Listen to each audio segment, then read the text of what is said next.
31st night এর ইতিহাস।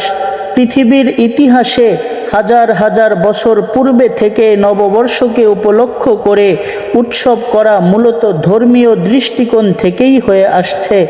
হাজার হাজার বছর পূর্বে, এমনকি খ্রিস্টবাদের বহু বছর পূর্বেই পেগার তথা প্রকৃত পূজারীরা বছরের শুরু দিনকে উৎসবের দিন হিসেবে নানান অশ্লীলতা এবং খারাপ কার্যক্রমের মাধ্যমে উদযাপন করত। উল্লেখ্য, পেগান বা প্যাগানিজম একটি ধর্মীয় মতবাদের নাম যারা মূলত পৃথিবী, আগুন, বাতাস, পানিকে সর্বময় ক্ষমতার অধিকারী মনে করে সেগুলোর পুজো করত, সেগুলোর উপাসনা করত। এক কথায় যাদেরকে বলা হয় প্রকৃতি পূজারী।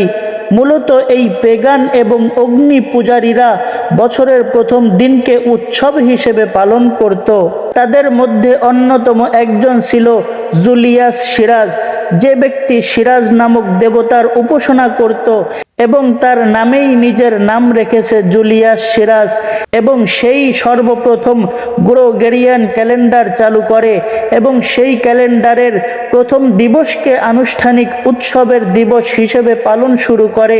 1952 সালে ইংরেজরা 1 জানুয়ারিকে ইংরেজি নববর্ষ হিসেবে পালন করে। 31st নাইট এর ইতিহাস থেকে বোঝা যায় এটি গ্রেগরিয়ান নববর্ষ। অতঃপর খ্রিস্টবাদের 8ম শতাব্দীতে ইরানে জামশেদ নামক বাদশাহ জুলিয়েট সিরাজের পথ ধরে বছরের শুরু দিনে উৎসব চালু করে, যার নাম দেওয়া হয় নৌরোজ।